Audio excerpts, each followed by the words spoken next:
অন্তর্বর্তীকালীন সরকারের দায়িত্ব নেওয়ার পর প্রথমবারের মতো সচিবদের নিয়ে বৈঠকে প্রধান উপদেষ্টা খোঁজ খবর নেবেন সার্বিক বিষয়ে। পৃথক হত্যা মামলায় সাবেক আইজিপি আব্দুল্লাহ আল মামুনের ৮ ও শহীদুল হক ৭ দিনের রিমান্ডে, র্যাবের হাতে গ্রেপ্তার দিলীপ আগারওয়াল। লুট হওয়া অবৈধ অস্ত্র গোলাবারুদ উদ্ধারে সারা দেশে যৌথ অভিযান চালাচ্ছে আইন শৃঙ্খলা বাহিনী।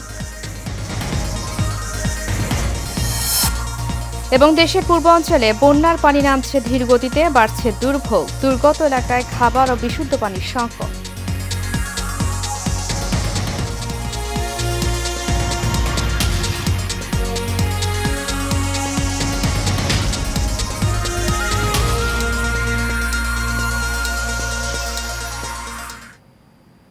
স্বাগত এশিয়ান নিউজে, সাথে আছি আমি উর্মি আক্তার। এতক্ষণ শুনছিলেন বিআরবি কেবল ইন্ডাস্ট্রিজ লিমিটেড সংবাদ শিরোনাম। এবারে চলে যাব পুরো খবরে। অন্তর্বর্তীকালীন সরকারের দায়িত্ব নেওয়ার পর প্রথমবারের মতো সচিবদের নিয়ে বসেছেন প্রধান উপদেষ্টা অধ্যাপক মোহাম্মদ ইউনূস। বেলা ১১টায় তেজগাঁওয়ের প্রধান উপদেষ্টার কার্যালয়ে এই বৈঠক শুরু হয় বলে মন্ত্রিপরিষদ বিভাগ থেকে জানানো হয়েছে। মন্ত্রিপরিষদ বিভাগের মন্ত্রিসভা ও রিপোর্ট অনুবিভাগের উপসচিব চৌধুরী মোয়াজ্জেম আহমেদ বলেন, যথাসময়ে সচিব সভা শুরু হয়েছে, বৈঠকে নির্দিষ্ট কোনো এজেন্ডা নেই, সার্বিক বিষয়ের খোঁজ খবর নেবেন প্রধান উপদেষ্টা।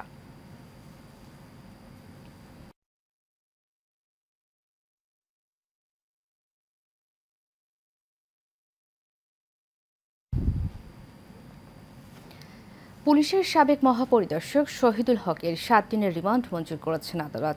বৈষম্য বিরোধী আন্দোলন চলাকালে ছাত্র জনতার মিছিলে রাজধানীর নিউ মার্কেট এলাকায় ব্যবসায়ী আব্দুল ওদুদকে গুলি করে হত্যার অভিযোগে করা মামলায় সুষ্ঠু তদন্তের স্বার্থে তাকে ১০ দিনের রিমান্ডে নিতে আবেদন করে পুলিশ। শুনানি শেষে ঢাকার মেট্রোপলিটন ম্যাজিস্ট্রেট আক্তারুজ্জামান এই আদেশ দেন। এছাড়া বৈষম্য বিরোধী আন্দোলনে ছাত্র জনতার মিছিলে নির্বিচার গুলিবর্ষণে রাজধানীর মোহাম্মদপুরে মুদি দোকানে আবু সাইদ হত্যা মামলায় গ্রেপ্তার পুলিশের সাবেক মহাপরিদর্শক আব্দুল্লাহ আল মামুনের ৮ দিনের রিমান্ড মঞ্জুর করেছেন আদালত। এদিকে ঢাকা জেলার অতিরিক্ত পুলিশ সুপার আবদুল্লাহ হিল কাফিকে হাজারীবাগ থানায় অপহরণ মামলায় ৮ দিনের রিমান্ড নিয়েছেন আদালত। ডায়মন্ড ওয়ার্ল্ডের ব্যবস্থাপনা পরিচালক দিলীপ কুমার আগারওয়ালকে রাজধানীর গুলশান থেকে গ্রেফতার করেছে র্যাপিড অ্যাকশন ব্যাটালিয়ন। র্যাব সদর দপ্তরের লিগ্যাল অ্যান্ড মিডিয়া উইংয়ের সিনিয়র সহকারী পরিচালক আনামো ইমরান খান বিষয়টি নিশ্চিত করেন। হত্যা মামলায় দিলীপ কুমার আগারওয়ালকে গ্রেপ্তার করা হয়েছে বলে জানা গেছে।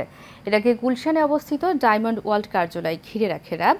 স্বর্ণ ও হীরা চোরাচালানের অভিযোগে ডায়মন্ড ওয়ার্ল্ড এবং এর স্বার্থ সংশ্লিষ্ট ব্যক্তিদের বিরুদ্ধে পুলিশের অপরাধ তদন্ত বিভাগের ফিনান্সিয়াল ক্রাইম ইউনিটের অনুসন্ধান শুরুর পরেই সেখানে অভিযানে যায় র্যাব।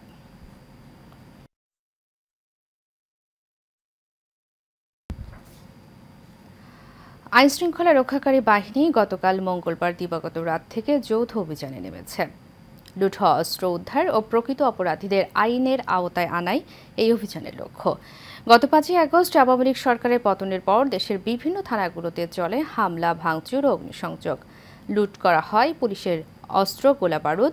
পরে আইনশৃঙ্খলা রক্ষাকারী বাহিনীর অভিযানে কিছু উদ্ধার হলেও পাওয়া যায়নি বেশিরভাগই।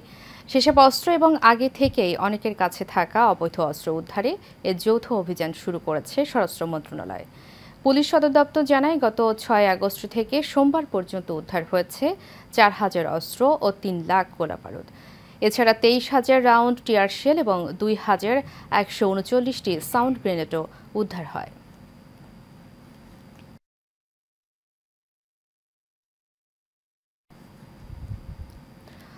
দর্শক, যৌথ অভিযানের আরও খবর জানাতে আমাদের সাথে সাভার থেকে সরাসরি যোগ দিচ্ছেন সহকর্মী জহিরুল ইসলাম খান লিটন। লিটন, আমাকে শুনতে পাচ্ছেন? লিটন, শিল্প অঞ্চলে যৌথ বাহিনীর তৎপরতা কেমন দেখছেন আমাদেরকে জানাবেন। উর্মি, আপনি জানেন যে চলছে সারা বাংলাদেশের মতো সাভারেও কিন্তু চলছে যৌথ বাহিনীর অভিযান। আমি এই মুহূর্তে রয়েছি সাভারে শিল্প অঞ্চল যে সাভার রয়েছে সেই সাভারের আশুলিয়া এলাকায় রয়েছি। আমি এখান থেকে দেখাতে চাচ্ছি যে আমাদের দেশে কিন্তু এখন কিন্তু যে সেনাবাহিনী অভিযান চলছে। এখন যে টিমটি আপনি দেখতে পাচ্ছেন মেজর আরিফের নেতৃত্বে একটি টিম ছিল। এই টিমটি কিন্তু আমরা সকাল থেকে দেখেছি, যে সকাল থেকে আমি এই টিমটির পিছনেই ছিলাম, যে তারা শান্তিপূর্ণ পরিবেশ বজায় রাখার জন্য কিন্তু তারা কিন্তু সর্বদা প্রতিটি জায়গায় জায়গায় তারা অবস্থান নিচ্ছে এবং প্রত্যেকটা ফ্যাক্টরি গেটে তারা গিয়ে অবস্থান নিয়েছে। পাশাপাশি সড়কগুলো কিন্তু প্রতিটি মহাসড়ক থেকে শুরু করে শাখা সড়ক সব জায়গায় কিন্তু সেনাবাহিনীর যে যৌথ বাহিনী রয়েছে সেই যৌথ বাহিনীর মহড়া আমরা দেখেছি।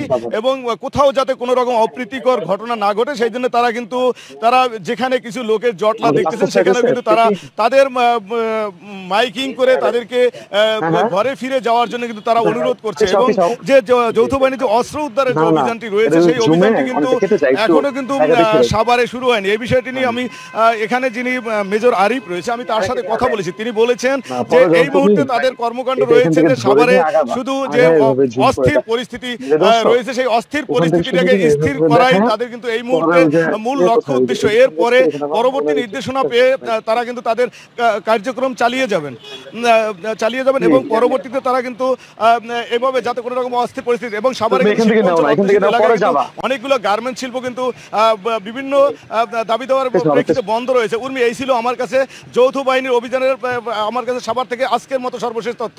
উর্মি, ধন্যবাদ আপনাকে। দর্শক, সাভার থেকে যৌথ অভিযানের খবর নিয়ে আমাদের সাথে যুক্ত ছিলেন আমাদের সহকর্মী লিটন।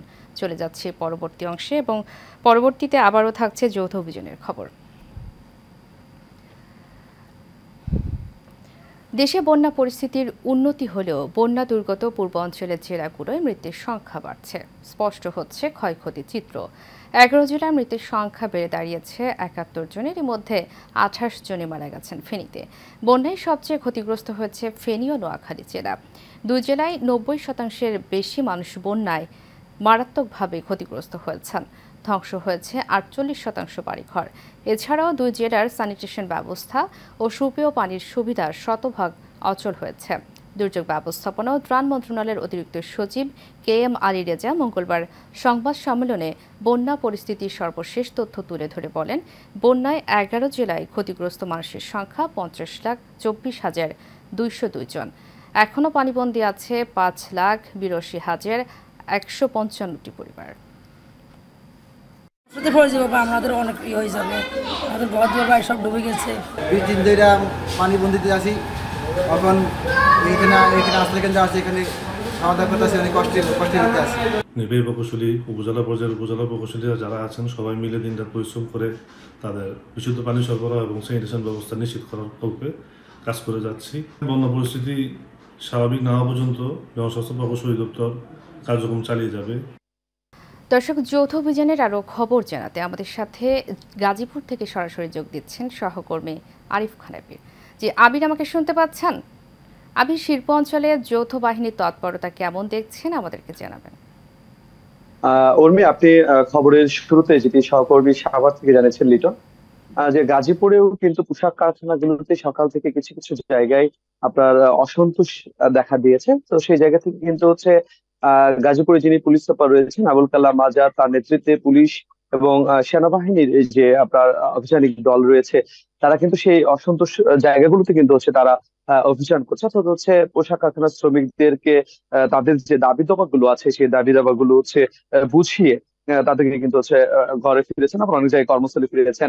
আপনি যে জায়গাটি দেখছেন এটা আরএকে সিরামিক্স একটি কারখানা। এখানেও কিন্তু হচ্ছে সকাল থেকেই কিন্তু পোশাক কারখানার শ্রমিকরা কিন্তু আনরেস্ট করেছিল। অর্থাৎ হচ্ছে সেই জায়গা থেকে কিন্তু আপনার গাজীপুর জেলা পুলিশ সুপারের নির্দেশে কিন্তু হচ্ছে সদর সার্কেলের যিনি অতিরিক্ত পুলিশ সুপার রয়েছেন মিরাজুল ইসলাম এবং শ্রীপুর থানার অফিসার ইনচার্জ আপনার সোহেল রানা, তো তাদের নেতৃত্বে পুলিশের সদস্যরা কিন্তু এসে এখানকার যে শ্রমিকদের সাথে তাদের দাবি দাবার বিষয়গুলো কিন্তু হচ্ছে আলোচনার মাধ্যমে কিন্তু একটি যৌক্তিক সমাধান করেছেন। অর্থাৎ হচ্ছে এখানকার পোশাক কারখানার শ্রমিকরা যেটা বলছিলেন যে তাদের হচ্ছে বাৎসরিক যে ইনক্রিমেন্ট আছে সেটি বৃদ্ধির জন্য এবং নারী বৈষম্য অর্থাৎ নারী পুরুষের সমান অধিকার নিশ্চিত এবং আপনার পাশাপাশি যে এখানে কিছু ভারতীয় কর্মকর্তা রয়েছেন তাদেরকে হচ্ছে অপসারণের একটি দাবি জানিয়েছিলেন। আসলে কিভাবে সমাধান হয়েছে একটু জানার জন্য আমি একটু আপনার কাছে জানতে চাই যে আসলে কি সমাধান করেছেন আপনারা।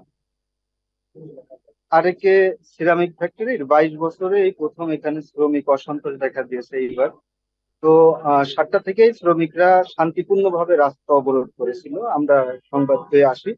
তাদের সাথে আমরা কথা বলেছি, আসলে তাদের যে প্রধান দাবি ছিল সেটা হলো এই পলিসি অনুযায়ী এই ফ্যাক্টরির বাৎসরিক ইনক্রিমেন্ট প্রতি বছর আগস্টের বেতনের সাথে সেপ্টেম্বরের প্রথম সপ্তাহে দেওয়া হয়।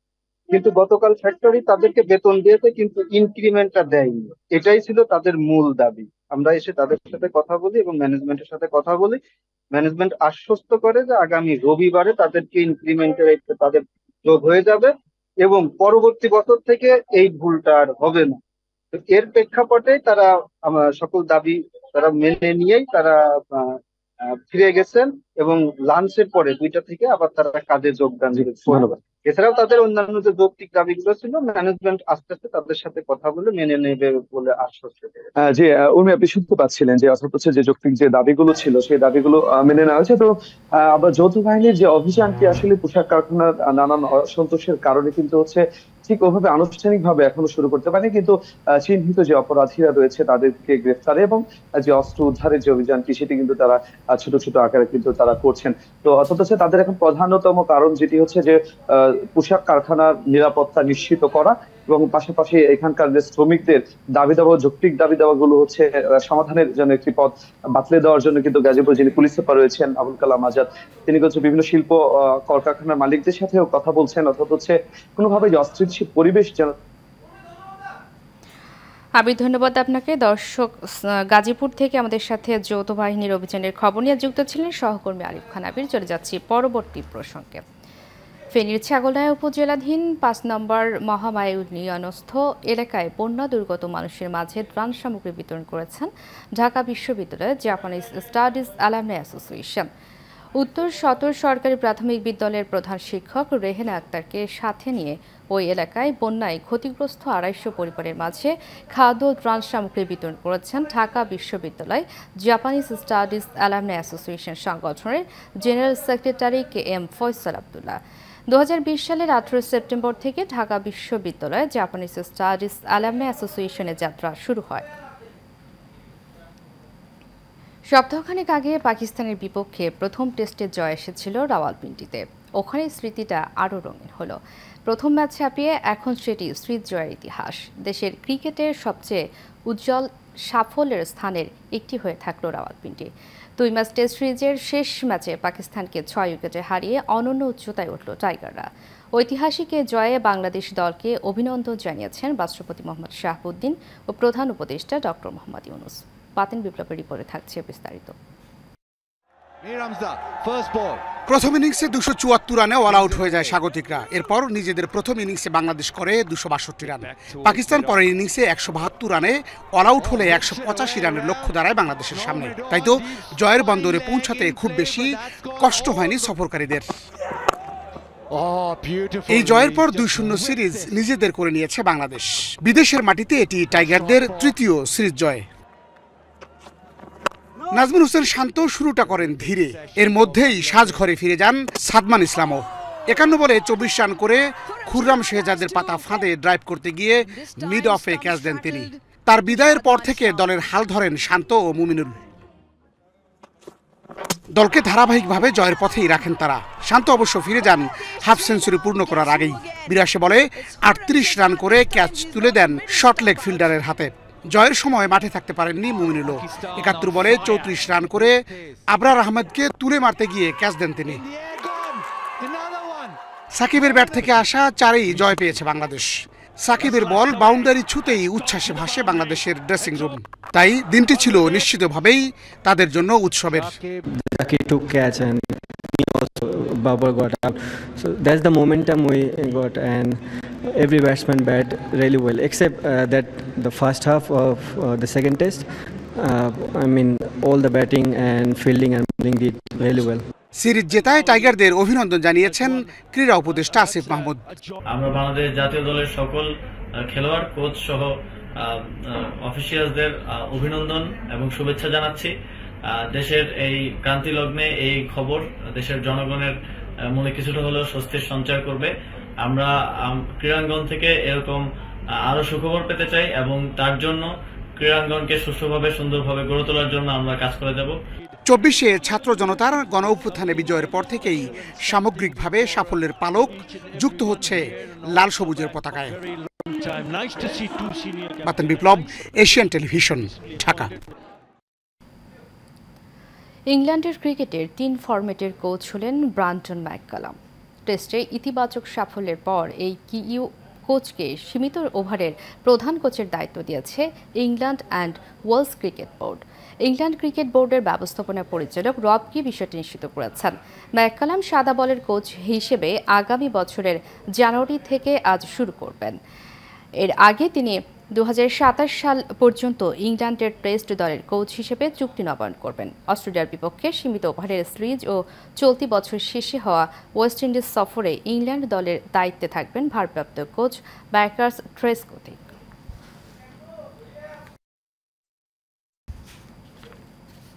শেষ করব এশিয়া নিউজ। তার আগে বিআরবি কেবল ইন্ডাস্ট্রিজ লিমিটেড সংবাদ শিরোনাম করে জানাবো আরও একবার। অন্তর্বর্তীকালীন সরকারের দায়িত্ব নেয়ার পর প্রথমবারের মতো সচিবদের নিয়ে বৈঠকে প্রধান উপদেষ্টা খোঁজ খবর নেবেন সার্বিক বিষয়ে। পৃথক হত্যা মামলায় সাবেক আইজিপি আব্দুল্লাহ আল মামুনের 8 ও শহীদুল হক 7 দিনের রিমান্ডে, র্যাবের হাতে গ্রেফতার দিলীপ আগারওয়াল। লুট হওয়া অবৈধ অস্ত্র গোলাবারুদ উদ্ধারে সারা দেশে যৌথ অভিযান চালাচ্ছে আইন শৃঙ্খলা বাহিনী।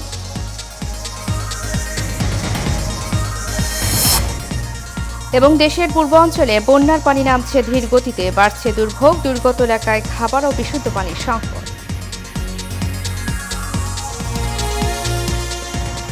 এশিয়া নিউজ পর্যন্তই। পরবর্তী সংবাদ দেখার আমন্ত্রণ জানিয়ে শেষ করছি। ধন্যবাদ সবাইকে।